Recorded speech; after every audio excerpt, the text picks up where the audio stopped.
Rutherfords family are married to jealousy. Truth or it's fantasy, yeah. We're doing everything, Cause there's so much to talk about. Sit still, let's brew it out. Bitter or sweet, ice or heat. Let's take a drink of honesty.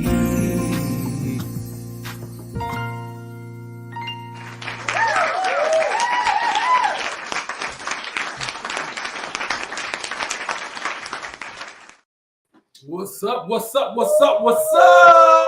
Good How y'all morning. feeling? Good morning. It is what it is. We here, we woke, all right, and we made it on, okay? We made it here today. Look, we got this flopping all over the place. No, but what's up? What's up? How y'all feeling this morning? It's a grand old morning. Come on in. Say good morning. Don't be rude. You know your mama raised you, right? Come on in. I feel like I've been running all night. I'm tired, boss. Yeah, straight up. I'm tired. What's up? Good morning, fam. Good morning, good morning. Come on in, take a seat. I ain't got no breakfast for you, but we can talk about it. We can talk about it. All right, Brother Greg, we ready. Okay. All right. Hold on. I just want to make sure I was able to share it. There we go. All right. Good morning. Good morning. Good morning. Thank you so much for joining us for yet another morning of Honest Tea. I'm your boy, Brother Greg, Minister Greg, Pastor Greg, whatever it is you need me to be.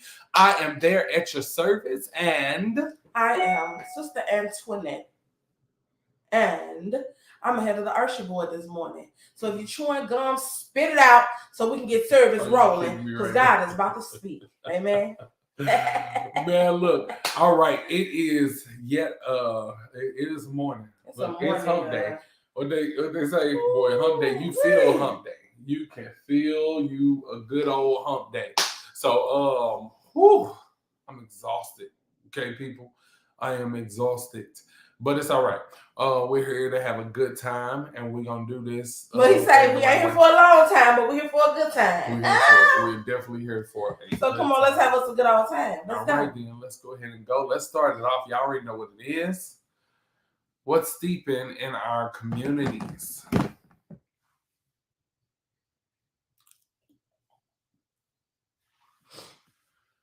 All right, what is steeping in our communities, Miss Antoinette? All righty, family. So you all know that we do homeschool our children, and I have a lot of people inquiring about some of the things that we do with them as far as schooling, as far as community and things like that. There are co-ops. So what co-ops are pretty much just a group of homeschooling moms that bring their children together. They do activities with one another. They go on field trips throughout the week. Sometimes they even have those co-ops where a parent may be a little more savvy in a different area. So with Greg being, it's just an example, it's not true, but with Greg being really, really savvy in math, he would be, no, I'm not saying that you're not. Hold on. What? I'm saying I don't want nobody to think that we have a co-op. Right, but I am. Can you clarify that though? Greg is very, very good with numbers. Okay, I am. Hence why we was 3 seconds late to the show this morning. I am a G at math. That's all I'm saying. Not a time. He is. But so for an example, Greg is really, really good at math. So he would be like a math teacher or tutorer, if you will, during that co-op hour or however long we planned, if we had one, where other people could come in, other homeschool moms could come in and bring their children, and we could be their math for the day can be taught by Brother Greg. Yep. But there's so many different advantages to being in a co-op as a homeschooling parent. Like I said, you have that community of moms who do the same thing that you do, or children who are doing the same thing that your children are doing. And you all just pretty much build out a community or a village and see what the needs of the children are and move.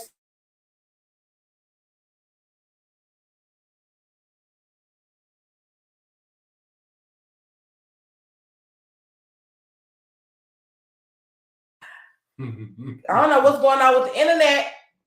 Now, get with yourself and see what needs your children have. If they need tutoring, It's plenty of tutoring programs out here. It's plenty of tutors out here. Y'all can reach out to me for some of the resources that I have as well. So this week, this community reading for today will be get the help that you need. Amen. Amen. Amen. And there's a lot of stuff that you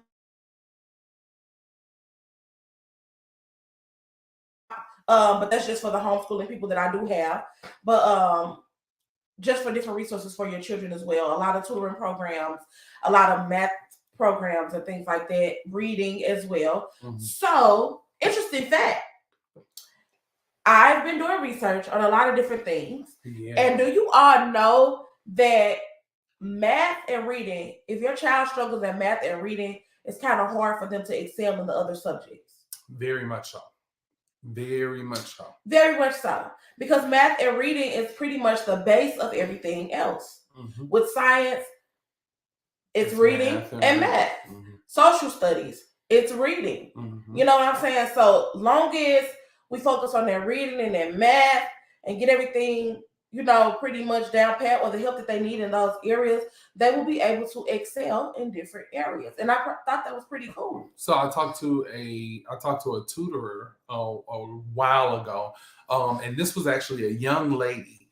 And she said, I was tutoring for a while. She said, but you know what I noticed? That the kids that I was tutoring, the issue with them was that they could not read. Mm-hmm. She said, and most of them, they might be able to catch on to some of the numbers, but if you can't read and comprehend, then it might be harder for you to actually comprehend, process during math. Mm-hmm. So her main focus was she had them reading books back to back. First, she started with books that sparked their interest, and then from that part, she grew on to helping them better comprehend things that may not have sparked their interest, right. Just to be able to report to her. And then from there, she could really, really touch on their math and touch on other subjects. So some of the decline in our children's education has nothing to do with them not being able to understand science or social studies or even math or even reading. It's about them, people learning how to cater to what that style of learning is, yes. so that they can better perfect what it is that they already have before them. Good morning. Good morning. What's up, family? Good morning. And I think that's really, really important, especially that's another reason why we homeschool as well. I have, like we say, 4 children that we're homeschooling right now. Each and every one of them have a different style of learning. They're very unique. So imagine a classroom full of 15, 20 students. And there's a teacher who's teaching in one style, mm-hmm. and the other ones who don't learn that way don't get it. Mm-hmm. It's not that they're behind. It's not that they're slow. It's not that they're not getting it. This is just not their style of learning. So I have a child that loves to read, Aries. I can stand in front of Aries all day and teach the same stuff, yell at her, holler at her, all of that. She won't really get it because she's like, okay, after 30 minutes, Mom, I'm tired of looking at you. Mm-hmm. I'm just being honest. Yep. But if I put a book in front of Aries can spit back to me what she did. She can write that formula out. She'll pass that test. She loves to read. So she learns through reading. So with all of the information, with all the same information you just spent talking for an hour, she's one of those people who don't keep just sitting there talking to me. It ain't going to do nothing for me. But if you can put it into a short video, or you can put it into a book, mainly a book, and write down process by process, I guarantee you she's going to be able to regurgitate all of the information for you. The little girl is just, she's a sponge and she just takes it all in. But that's how she absorbs information. Yeah. Even with us teaching her how to cook now, I feel like the best method is writing down recipes for her. Yep. Because she can't stand and just stay in one spot. Okay, Mama, can you give me something to do? She's like, what's next? What's next? What's next? Mm-hmm. And so she bouncing, and I'm like, Aries, look at what I'm doing. And she's like, nah. Okay, so what you want me to do next? She's not like that. So the best method is to be writing down recipes, letting her read the recipes, and letting her follow it that way because she loves to read. Yeah. You get what I'm saying? So just having the different styles of learning, I think getting down to the bottom of knowing what your child needs, mm-hmm. Is going to make all the difference. And I'm glad we're talking about this stuff early on in the school year. So any problems that you already see that is arising right now, Get on top of it. And if they're saying, so that way, if the school is saying, hey, your child has this learning disorder or this disability or something on those lines, you can say, no, this is what it actually is. They learn this way. And so if you don't have something catering to the way that they actually learn and they can't be your classroom clone, then now you're going to have an issue with it. Yep. So now, but look, I've noticed that parents who can go in and articulate what their child needs before the teacher ever tries to diagnose them or the school system tries to diagnose them, then you find better results because you see the teacher being able to, now mind you, the ratio to one adult to the group of children in schools is 1 to 13. Okay. One adult to 13 children. That is one adult to 13 children in the school at large. That includes cafeteria workers, that includes janitors, this is staff overall in the building. Okay. So then if you put the kids in a classroom, you're normally looking at 1 to about 20. 15 to 20 to 25, some schools, students, where it's like, okay, they cannot take the time to cater to everybody's learning style because that's not the way it's set up. So if you're not learning with the whole class, then boom, you're gonna start to fail, and then that's gonna start to weed you out and say, hey, you don't belong in a certain faction. Wow. Never saw it that way. Divergent. Never saw it that way. Have you ever seen the movie Divergent? Go watch it. The movie Divergent. If you did not, do you have resources outside of homeschooling? Yes, ma'am. Yes, we do. The amazing thing about it is this can be applied to, because they're all children, they're all learning. Yep. And the work has to be done at home anyway. I'm just gonna be honest, because like we just said, the teachers don't have time to do it.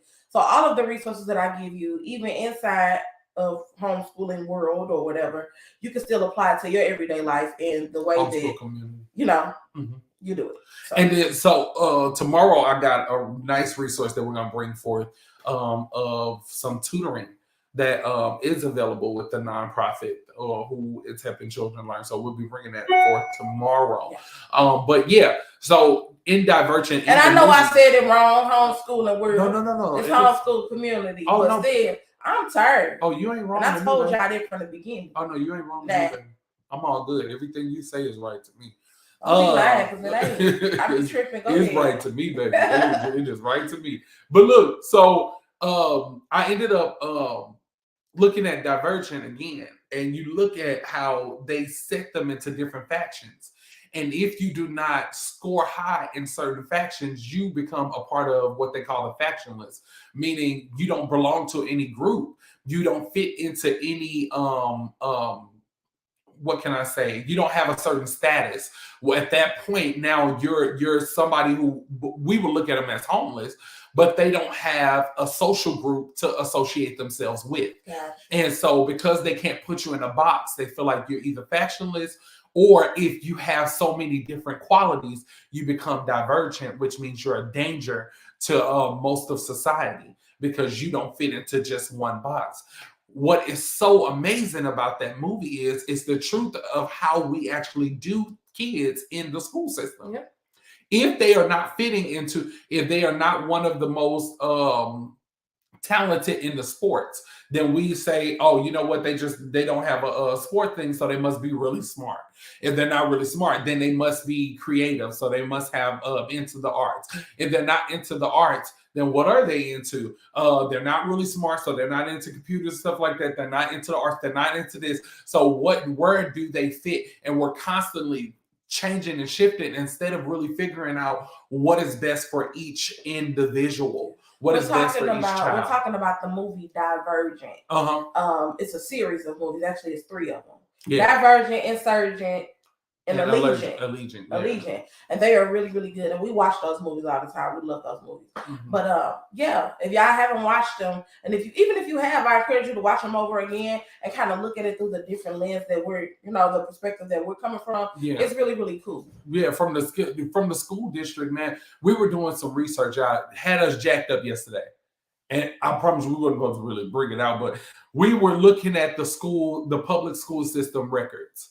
We were looking at their numbers. We were scaling everything. And y'all, do y'all know that the reading and math levels are so low? And then all of a sudden they spike in high school. And I told Antoinette, I said, I don't think that those numbers are accurate. Right. And this is the reason why I don't believe those numbers are accurate. You go from this is proficiency, right?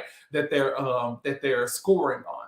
So you go from elementary school being 10% proficient. I'm sorry, no, elementary school being 13% proficient in reading. Middle school being 11% proficient in reading, all the way to high school being 50% proficient in reading. No, what they do is they turn around, because remember, this is about proficiency and comprehension. So what they're doing is they're reading these questions to the kids or reading the stories to the high schoolers so that they can better answer these questions. And then they're boosting up those test scores so that it can, so they stay accredited, first of all. They stay accredited, and it looks like they know what they're doing, so that they don't have anybody prying around into their business. But the truth is, yeah, our high schoolers are failing in reading. And if elementary proficiency is at 13% and middle school is at 11%, that means we already see a decline as they grow. Yeah. So we have to, something has to be different. The percentages of our people in the public school system is 73%. 73% of minorities alone, what they consider to be minorities, it is 97% total. Like, yeah, these numbers are real. And so now we see why there's so much neglect in the public school system. Am I saying get rid of the public school system? No, but what I'm saying is pay attention to what they're trying to tell us. And now we need to figure out how we get ourselves back in there. And the truth of the matter is, we homeschool, but we are willing to be a part. Yeah. To be a voice in the public school system. Why? Because we not only came out of the public school system, but our nieces and nephews are also in there. Our community is in there. People we love, our godchildren and everything. They are all a part of this. Everybody can't homeschool. Everybody doesn't have the capacity to homeschool. Homeschooling is the a call. Time, anything. It's you know what call. I'm saying? Yeah. So what can we do as a people that's homeschool and people who go to normal school, people who've graduated already? What are some things that work and help your children get through school? Or parent liaisons, like we talked about again, it definitely is going to take a village to get our people ahead in a lot of things, because stuff is just kind of a disservice to us right now. Like Sheena was saying, the No Child Left Behind, that wasn't set up to really help nobody. But see, everybody parenting is different. I'm the type of parent that you tell my child they going to the next grade and they don't need to go. That ain't gonna make me feel no better than my child in 5th grade is still on 1st grade reading level. It's not gonna make me feel any better. You get what I'm saying? Yep. So what can we do as a people? What type of community activist programs or something that we can come up with to kind of dig into these numbers? I mean, as we begin to dig into the numbers and things like that, things, you know, things ain't looking too good. And how they teach your kids at home and they still go to school. Exactly. Yes. Teaching your children everything starts at home. And that's why I say even some of the tips that we throw out there, it's not just for homeschoolers. Hey, sit down with your children and really see, how do you learn? You know what I'm saying? How do you learn? Because if anybody can articulate it better to your children, I mean to the teachers, you can. Yeah. You are literally the liaison between the child and the teacher, because your child can't articulate everything, because honestly, they're not soliciting them to articulate everything. They're not soliciting their opinion about what their learning style is. You have to say, I've found that they learn better this way. And it's okay to even tell them, hey, you learn better this way. So we go, so that they'll even know. Do you get what I'm saying? I heard what you're saying, teacher, but is it a way that you can give me like a packet or a book or a study guide or something like that? Because if I read it, I'll get it. Yeah. You get what I'm saying? There's nothing wrong with them knowing who they are and what they need as well to excel. Do you know that the budget? Yeah, I'm telling y'all, we were up until 5 o'clock in the morning because we couldn't put this stuff down, and we like, why is this bothering us so much? Yeah, we were just so it was torn and we had to pray. I mean, seriously, we were like, okay, something's not right, and this is on our spirit heavy for a reason. The budget for the public school system, according to the records, now it could be more, we don't know. For each child is $18,000 a year. Each child is allotted $18,000 of funds a year. Okay, which goes on, of course, staffing and things like that. All together for all 74 schools that are accounted for in the public school system, St. Louis public school system here. Okay, out of all of those schools, the budget is 367,000 million. $367 million. Got it? $367 million. Half of the of what I think it was 156 million that goes on staffing and supplies and things of that sort. The other 156 million goes on resources and extracurricular stuff and sports or whatever else. And then there's 16 million that is allotted for just other, right? Exactly. And I'm like, what is going on in the budget? Well, we're still dealing with the older books, right? We're not bringing them up to date with a lot of things that are bringing them to current with a lot of things that are going on, and that American history is still limited to the culture of the way we believe this country actually began.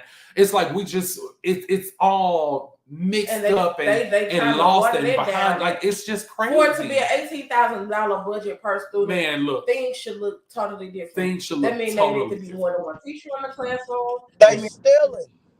They what? They stealing. They stealing. I can't stand it. This area, that's look, I be forgetting you on the stage sometimes. Bro. I'm like, what kind of audio comment you just look, I'm like, what just happened? Look, they stealing. He said they stealing. And I won't accuse them of stealing, but what I will say is funds are not being allotted properly.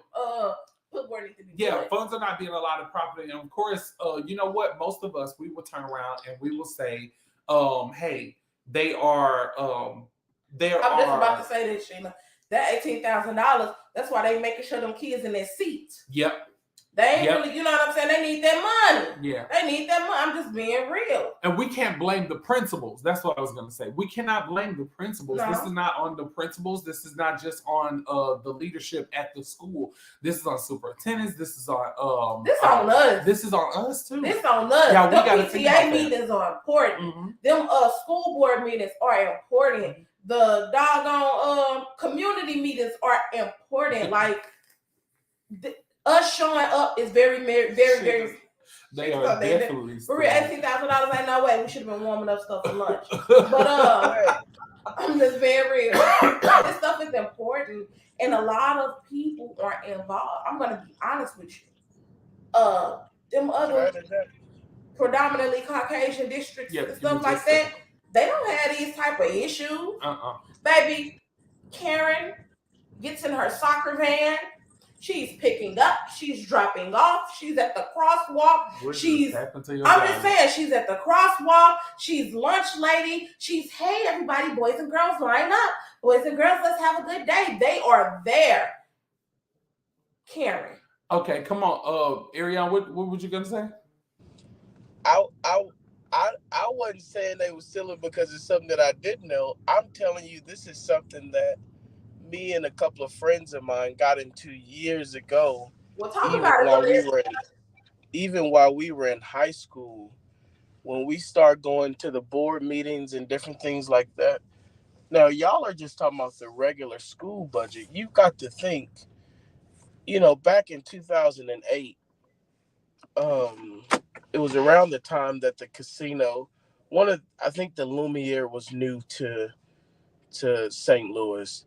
We started looking at the budget and we started asking ourselves about the resources and stuff like that. Mm-hmm. And one of the things that we saw was when these casinos moved to cities like St. Louis, where we have a waterfront and different things like that, they pledge a certain amount of money per year to public schools. Ooh. So one of the things that we asked when we start going to those meetings were, hey, this new casino is here. They've pledged a certain amount of millions of dollars to public schools. Where is that being allotted? And we could never get an answer to that. And that is something that is still going on. When you see advertisement like the lottery saying helping public schools and different things like that, there are more funds filtered through the public schools that people actually know about, and nobody is holding these people accountable for the resources, for the funds that are coming in, and they're not being allocated. Now maybe they are being allocated to certain schools, but it's not filtering down to the SLPS, the St. Louis Public Schools that we know of. Henceforth, the last 10 years, we had to close so many schools and all of these things going on. There's no way that we've closed all these schools. We've consolidated, we've condensed everything, and you still telling me that we still don't have the funds to do what we need to do? It's nonsense. But the football team got 15 different uniforms. But do you see the difference in how we're driving it? Because when you really think about the fact that, and I love what you brought up, what you actually just said, and what I hear you saying is the money went somewhere. It just didn't go to the schools that we think it should have went to, should have gone to, because you're looking at St. Louis public schools. We're forgetting that St. Charles has a whole public school system as well. So does not Maryland Heights, but what is it? So does Ladue. So does we look at them in the upper echelon schools, and we're saying, oh, well, you know what? Those are more private structured schools. No, they have alumni that donate, just like public school systems have alumni that donate and help them get grants.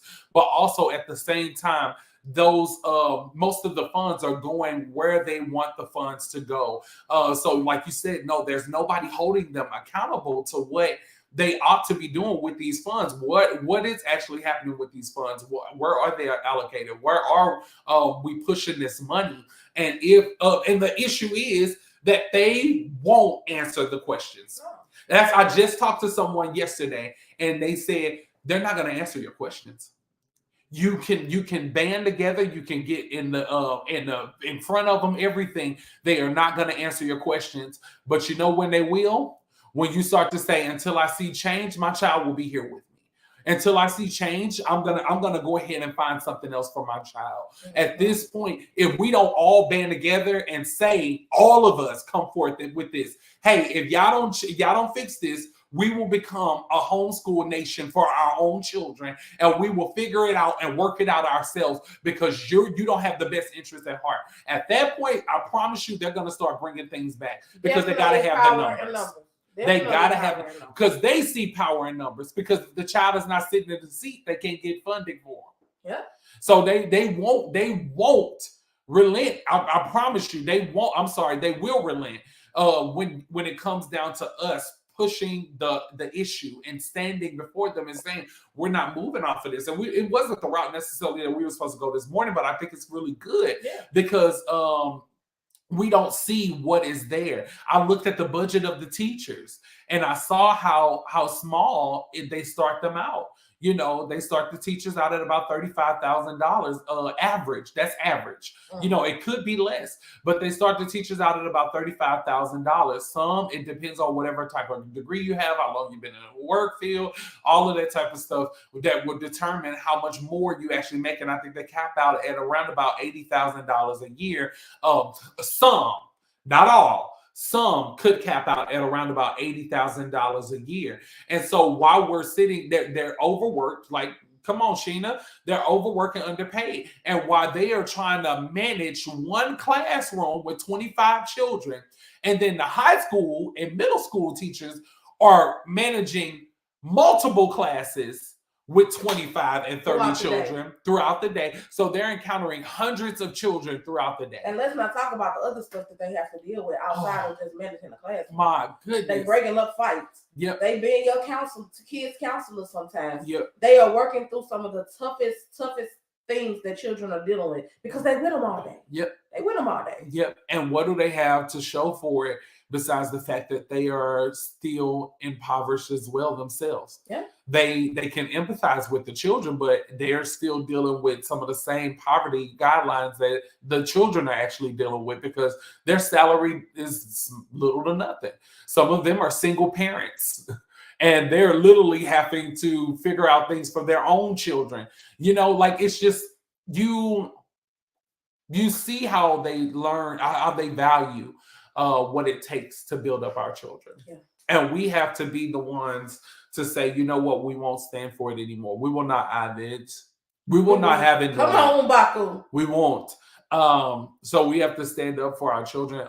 Man, when we did that research, we were so outdone. We were so outdone, and we were looking at these numbers. Y'all, we looked at numbers for. We was looking at different websites. We was just messed up, and we were like, because it ain't adding up. The math ain't mathing, as they say. How can we fix this? But you know what? I wonder if they would allow some parents to go in and do some tutoring. I wonder if they would allow some of these leadership classes and things like that need to be in the school. It helps the kids think differently because school is surrounded by people who want to look good, have a good time, goof off, because high school seems like the best place ever to do all of that. In all reality, listen, we need test scores to go up. We need academics to go up. And yes, you can have sports and have fun, but if that's the driving force, then that literally is what everybody's going to put their heart into. What do I mean by that? We're seeing more and more of our children saying, I want to be a football player. And a football player. What do you want to do? I want to be a football player. Yeah, but what if your leg go out? Everybody comes to them football games, crying all in the stands at the football games, the prep rallies and all of that. But can't nobody come to the science fair night. Mm-hmm. Can't nobody come to the art show. Mm-hmm. Like it's going to take us. It's going to begin with us. Mm-hmm. They always say everything that the kids learn and all of that, it begins at home. So even like I said, with the outside tutoring, some people have put some great things in the comments. Bridge of Hope. Is it Bridge of Hope or Bridge for Hope? Also, Stump the World is on the south side. For my people that live on the south side, Stump the World. It's a nonprofit organization. Mm-hmm. And the tutoring is $15 an hour. We got $15 an hour, y'all. You got $15 an hour. You got $15 an hour. Go and do 1 hour for right now. Yeah. And then build it out. Like, seriously, your child's education. Can I be honest? When we slowed down on our homeschooling, the first thing we did was we looked at our finances because we had a lot of things going on. We had some business investments we had going on, and money was just looking a little tight because we had a bunch of it going out to different places that we were building up on. And while we were building, we stopped and we said, you know what? Wait, we need to look at their education because we're putting money out and time out, which means that it's taken away from our time normally that we would spend on their education. So what do? We had to hire a private tutor for all 4 of our children. This woman is amazing. When I say absolutely amazing, her curriculum was amazing. Everything, the way she saw our children for who they were before we even opened our mouths means that she was praying concerning them, means that she saw them somewhere, right? And while she was sitting there and she was ready to invest, we spent almost, I think the highest we ended up paying was about $1,600 a month for all 4. And you want to know why we did it? And this is for months. Okay, this is for over half a year.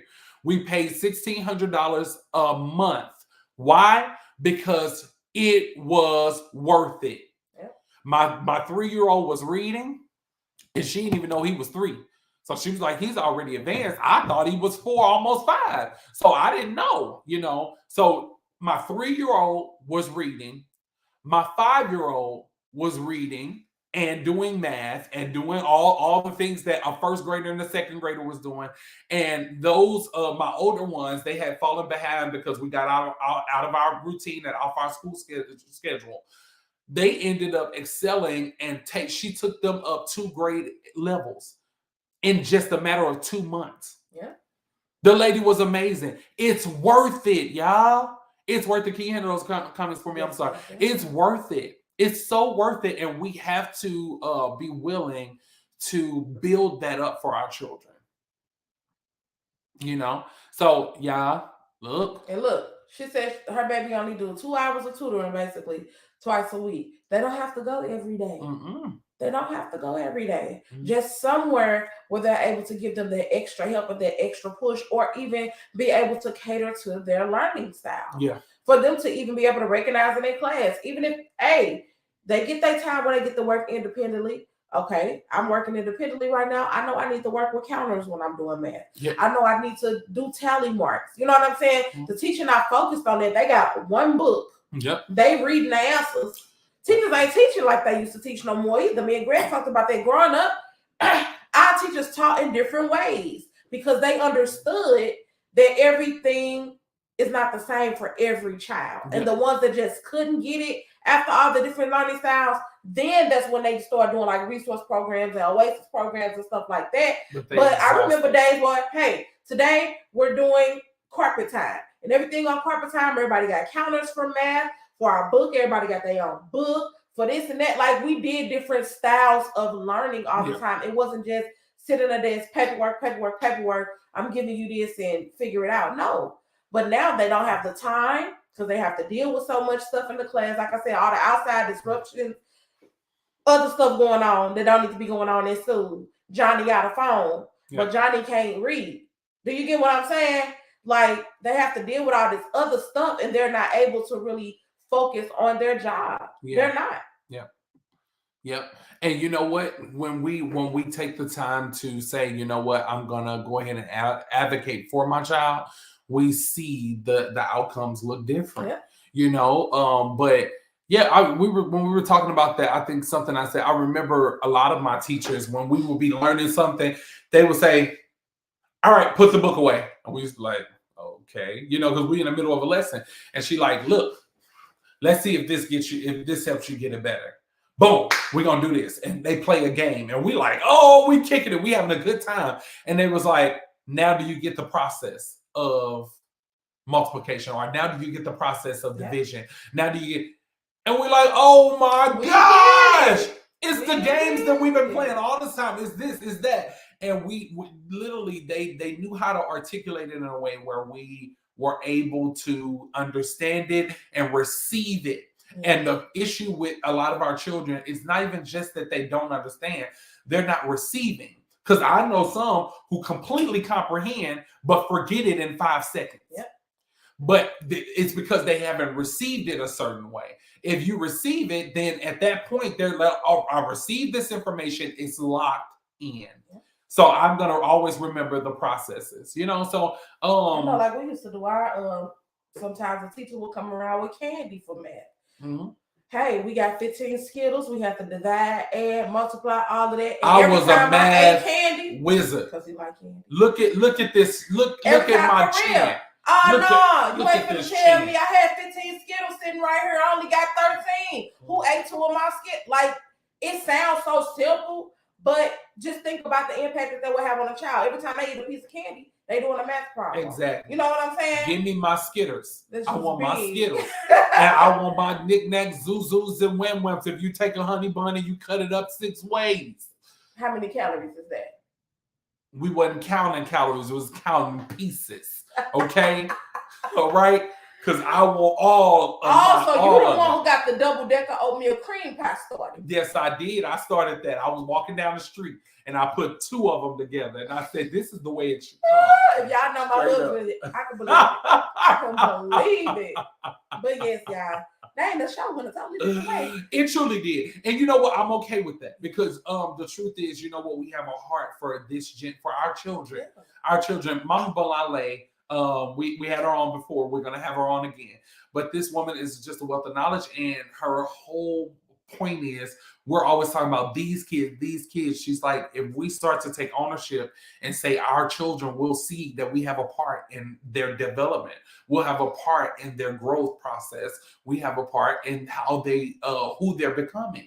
So we need to make sure we play our part. It's no longer these kids, it's our children. That village that everybody's saying that we're so missing nowadays, because a lot of people don't look at them as their children. You know what I'm saying? Yes, my first responsibility is to my household. Yes. That's point blank, period. Mm-hmm. But I have other nieces and nephews. I have godchildren. I have little kids in the neighborhood. You know what I'm saying? Back in the day, we was all auntie babies. We was all granny babies. We was all Miss Rosalind babies down the street. Down the street. You know what I'm saying? Like, you touch one, you get messed up. Miss Exactly. Rosalind came out and she was throwing bowls for everybody. I'm serious. She came out. but for real. What you say to them? No, they mama not here, so I'm the one here to speak for them. Or if they walk into the school and they see one of the kids acting up, no, now you know better than that. Yeah. You know better than that. And you know your mama will be right here with me and she'll let me slap you upside your head. Do it again. I'll rip your face off. Yeah. You know, stuff like that. Things that show you care. And it sounds weird, but some children respond because that means somebody paying attention. That means somebody see that I'm off today. Somebody see that started I did that. You know what I'm saying? I think I'm sneaky, but I'm really, really not because she liked me, she loved me, and she watching what I'm doing. Exactly. You know? I can count. I can't count on my hand how many times my mom was working and she had to send our neighbors to bring what I needed to the school. And I always used to feel like I'm the kid that's gonna miss out because mama working and daddy off doing whatever he doing. If he working, I don't know. But I'm always gonna miss out. Everybody else moms are coming today. Mine's is not gonna show up. Everybody else mom is gonna bring their bike today for bike riding. Y'all remember we used to do that in the playground? I'm the only one that's not gonna have my bike because I didn't bring it this morning. My mom wouldn't let me bring it this morning. I'm not gonna have it. And everybody else bringing candy to school. I'm the only one that ain't gonna have it. And you know what? Miss Regina Ham, okay? Miss Regina, at the time, she was Regina Jones, but now she's Regina Ham. Miss Regina will come up, and I call her aunt, okay? But because we were all family growing up. But she would always show up every single time. Now, her daughter was also in my class, but when she showed up with candy, she had it for both of us.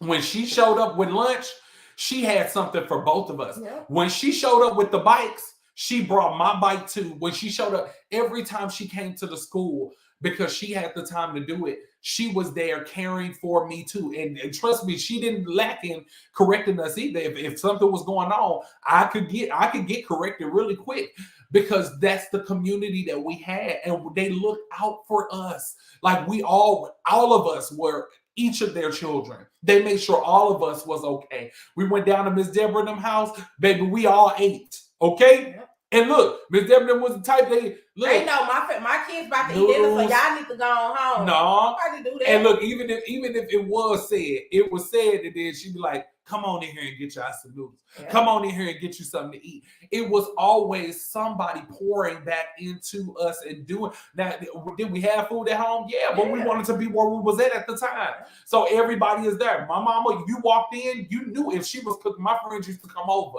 just because they smelled food outside, knowing that they finna eat. They used to be like, well, I'd be like, what time y'all going home? Because I want my own food and I want a second. Look, what time y'all going? It didn't matter because they wasn't leaving there without you. Are you eating with us tonight? Yes, ma'am. They knew they was finna grub because mama could throw down. Ain't no way you see little Jason down the street. Jason got on the same shoes he had on all year. No. Baby, we got Once Upon a Child, thrift stores, all of that. Ain't nobody saying you got to go buy $100 pair of shoes. Listen, look, Jason. But Jason has people down the street used to be like, look, hey, you know what? My son just grew up and he getting rid of these shoes. These shoes are nice. Come on down here and check these shoes out. They real nice. He only wore some of them one time. And instead of going to go finding their own game, they always pour back into. So it's like, y'all, when do we take the time to do that with this generation? We got to live down the spirit of pride, y'all. Yeah. If you need the help, ask. You need the. Everybody need help. Listen, I'm not saying we the richest, okay? I'm not saying that, but we have money. We can handle our own, okay? We can do some things. Got it? We can do some things. Do you know when we were having our last child?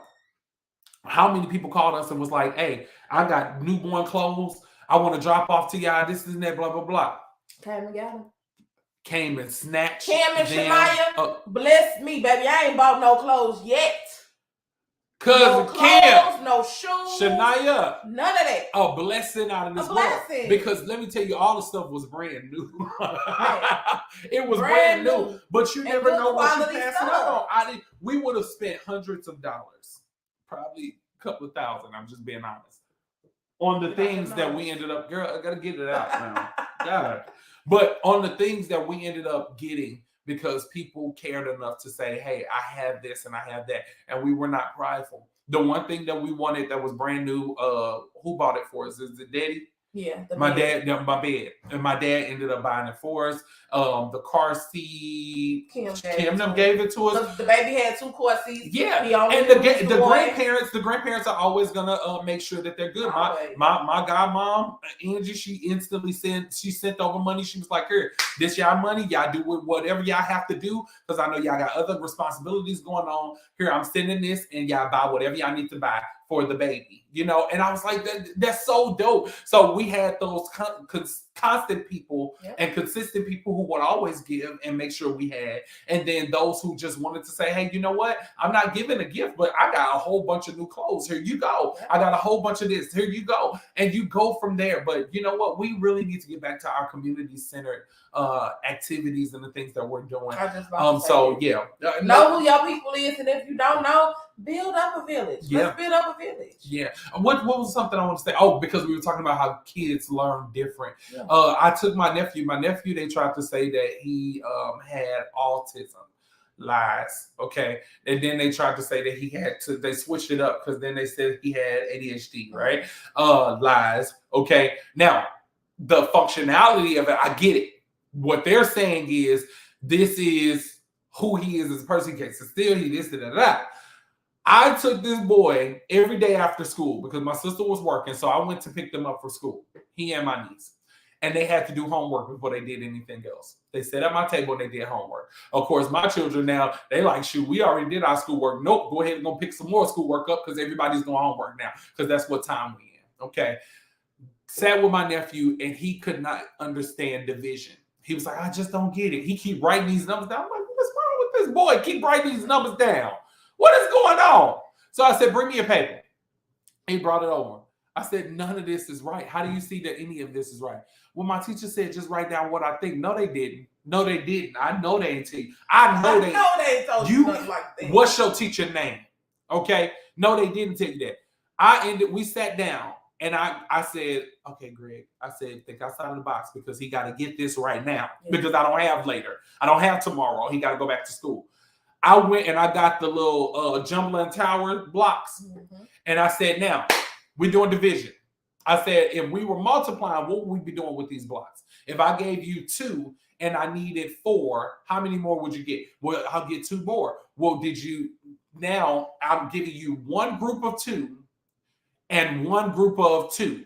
Those are 2, right? So that means that's 2 what? Times 2, right? He got that. I said, now, if I am dividing, I now want to break this group of 2 2s into groups again. I want to break it back up because now it's 4. Mm-hmm. We broke that down. Yeah, he got it instantly with the blocks. So I did bigger numbers. He understood it with the blocks because they were right there before him, and it was easier for him to separate with his hands and put into different groups. He understood it. Because think about it. They saying he got ADHD, so he want to move around. He can't just sit and look at them right on the board all day. Give me something. He already at the seat fidgeting anyway. Exactly. Give him some birds. While you writing on the He needed to move. I see what you're doing. He needed to move. So when we did that, he separated. He got every single answer right. I didn't help him with not one thing. And then from that point, you know what I did? You tell him I ain't lying. You know what I did? I said, okay. I called my sister. I said, put me on the list as one of his guardians, so that I can have freedom to walk in and out of that school. Every other day, I was up at that school. I was talking to the teachers. I remember one teacher had me, because he's so disrespectful and he's this and he's that, blah, blah, blah, blah, blah. I mean, just running it down. And I asked her, I said, well, what are you all doing when he's so disrespectful? Mm-hmm. I sent him to the principal's office. Sent to the principal's office. What does he do in the principal's office? Oh, the principal give him candy and let him watch TV. Why do we keep sending him to the principal's office? I'm going to keep going off on you because I'm going to go her anyway. Come on, bring the principal here. Exactly. Is this little scrawny dude with glasses? Urkel. Urkel. What is you doing? Because are you kidding me? You giving my baby candy and putting him in an office and letting him watch TV while he's supposed to be learning? Of course he going to act up in class. if he knows that he's going to be rewarded for it. Yeah. That doesn't make sense. If I find out he's in this office again, I'm going to be writing a report. And you do not want me to write a report. Ask me, did he go sit in that principal's office again? Because I even alluded to this. I did. I said it because I'm that one. I said it. I said, because if he's sitting in this office and you in this office, why is a kid sitting in here with a grown man eating candy and watching movies when he's supposed to be learning? It don't look right, do it? I totally understand how you can get that, sir. Yeah, I'm sure you do. Now pull your glasses up. No, my nerves. And y'all, it changed. Things look different for him. Pull your glasses? Pull your glasses up, bro. No, but it changed. So we didn't get to nothing. It's okay. It's okay. This is really good. So y'all, you know what? We have to advocate for our children. We have to step out there and we have to be all that we can be and help them become all that they need to become. Okay? Good stuff. Y'all understand that? We all good. We all on the same page? We on the same page. Let's turn I think we all good. You know what? We're going to go ahead and sip on it. We're going to sip on this. Sip on this. And I get back at you when I want. Sip on it. All right, family. So we are in the forgiveness fosters faith. Okay. Yes. And we understand that forgiveness fosters faith. That means that forgiveness it develops our faith. It helps our faith to grow. It helps us become more faithful people and more faith-filled believers, where we operate in the faith that we need to operate in. And what I'm going to say to you is that it is time for you to forgive those who have hurt you. We're in the middle of the week. Yeah. And you know, I really want you to focus in on this. Who has done you wrong? Not made you mad. That looks different. Okay. Who's really wronged you? Okay. Really, really think about who has done things to harm you and have come up against you. Not made you mad. Not made you mad. Not hurt your feelings. Because you know, we be like, I gotta forget them because they made me so mad. No, like you need to get yourself together because you got mad. No, but who do you need to forgive? Forgive them people. Okay, that's where we at. Forgive them people. They didn't know who you were. They did not know who you were. Forgive them people. And I'm saying this to say, because what you thought you were doing when you thought you were forgiving them, you feel like, hey, I forgive them, but I'm finna show them something. I forgive them, but I'm finna do. If they're at the forefront of your mind when you make a move, you have not forgiven them. Yep. You are only trying to prove them wrong. There you have already lacked forgiveness. You have not given it over to the Lord, but also you have not really given them the grace that they actually are entitled to, because you have messed up too. You've done things too. And no, we're not talking about the things that you've done. We're talking about what they've done. But you have to recognize, if you don't forgive them, how can you expect anybody to forgive you? Yeah. Remember the last few days we've been saying you need to forgive yourself, the past 2 days. And in one of those, yesterday, we talked about asking for forgiveness, asking others for forgiveness, because as you forgive yourself, you automatically start asking people, can you please forgive me for what I've done? Because you're forgiving yourself. You want others to forgive you. Now forgive them people. Whoever them people is, okay? Or. Whew, he don't teach reading, I do. Go ahead. I don't care nothing about all that. It ain't good English, but it's good gospel. No, just like what they say. But no, for real, forgive them people because they didn't know who you were. Why they didn't know who you were? They didn't know who you were becoming. They only knew what they saw, and they only looked through the lens of their own pain, their own insecurities, their own shortcomings. They did not see you for who you were as a person. They didn't see you for who you were as a successful individual. They only saw you through the lens of pain. That teacher that told you that you were not going to amount to anything because you couldn't keep your mouth shut. They didn't know that you were going to be the best talk show host. Look at me now. Come on, I'm baby. Come on now. Come on. Knew you were smart as a whip, but because you couldn't shut your mouth, they always targeted you. They were frustrated with you because you got on their nerves because they didn't know how to handle what was packaged. And what they didn't recognize is it wasn't their package to handle. Mhm. It was being birthed and brewed for the world. They didn't know that it was being built up for the world, but they were still busy trying to unpack it because they thought it was for them to take in at the moment. No, they were a part of the building process, and they started to tear down what was supposed to be built. They didn't know who you were. They didn't know that you were going to be one of the greatest financial agents or one of the greatest financial industry people in the industry of finance. They never knew who you were. They didn't know that you were going to be an entrepreneur. They didn't know that you was going to be about your business. They didn't know that you were even listening when they were teaching the lessons that they were teaching, that you were going to grab something from it. And a portion of your business came from the fact that how they treated you, you didn't want anybody else to be treated that same way.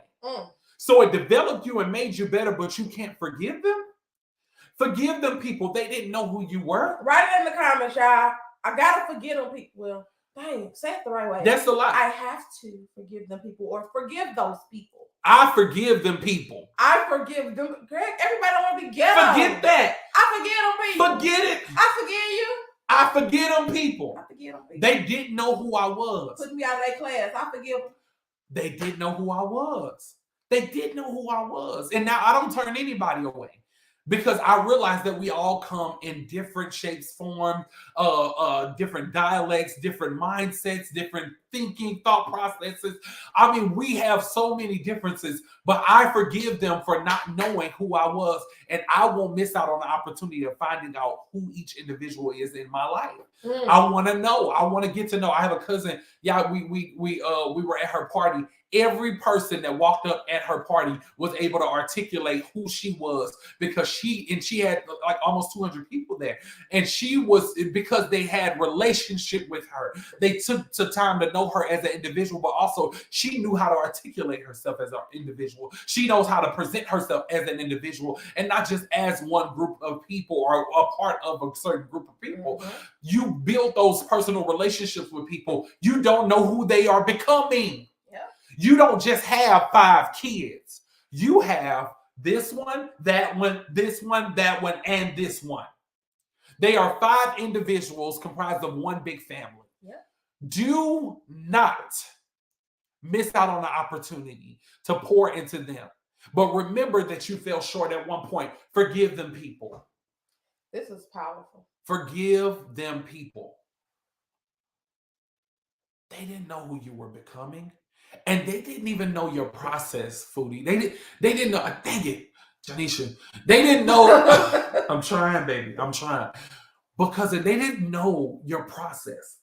They didn't know what was necessary to develop the amazing woman that you are.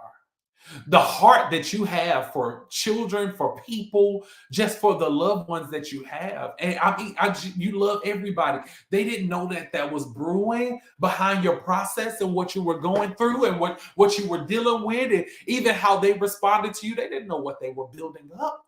They didn't know. But the crazy part is either you're going to build a pillar and be reminded that you built it for good, or you're going to build a pillar for bad. That's the truth.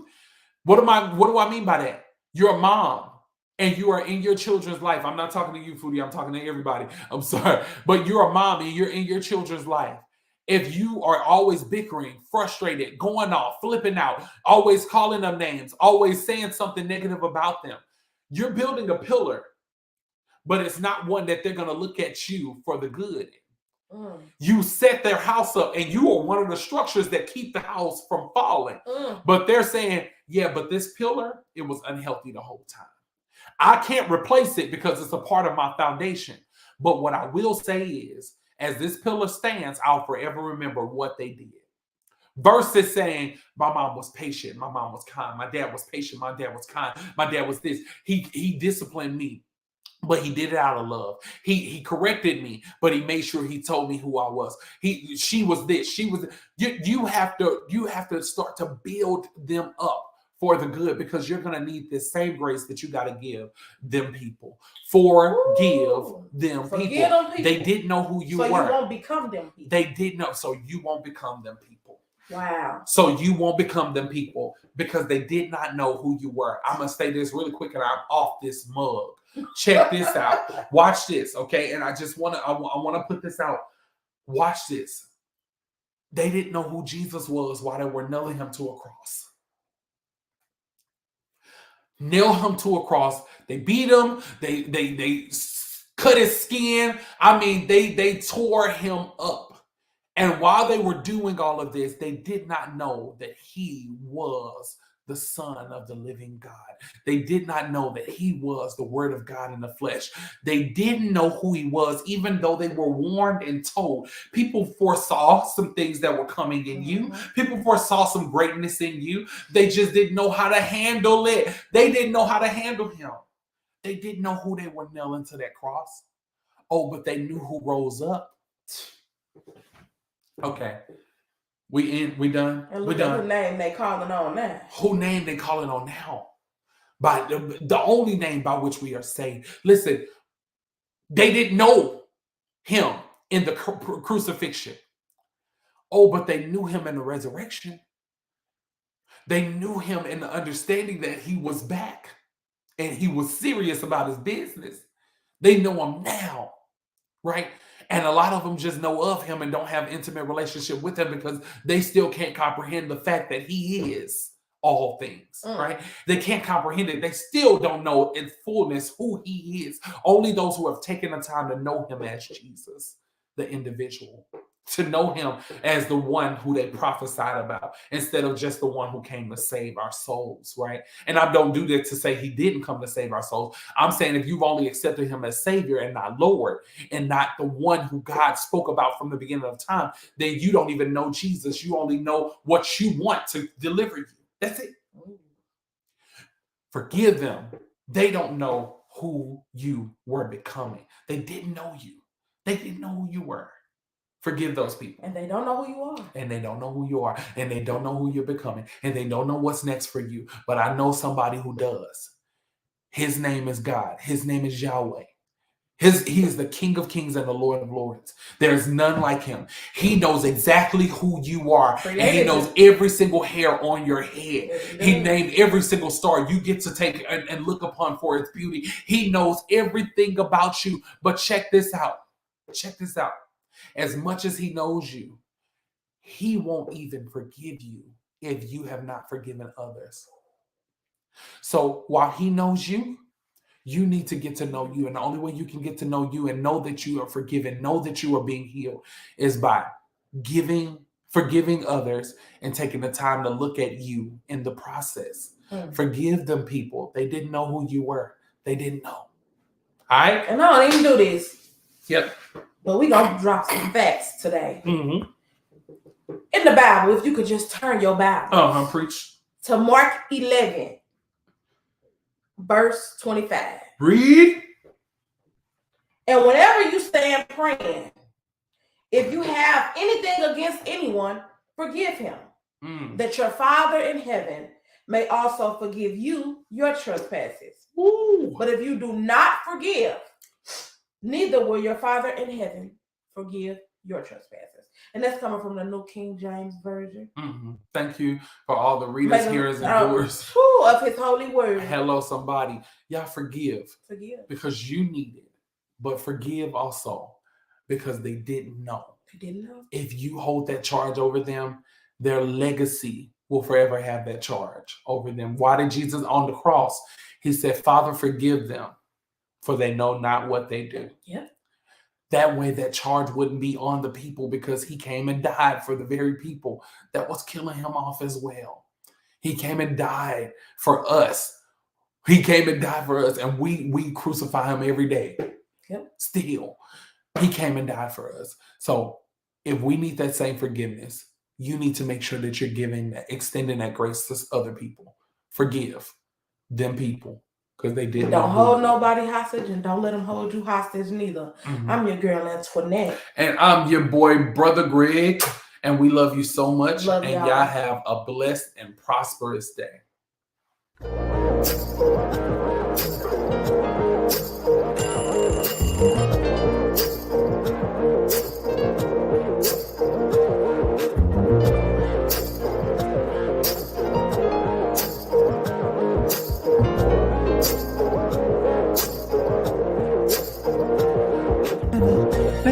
or it's family, marriage to jealousy.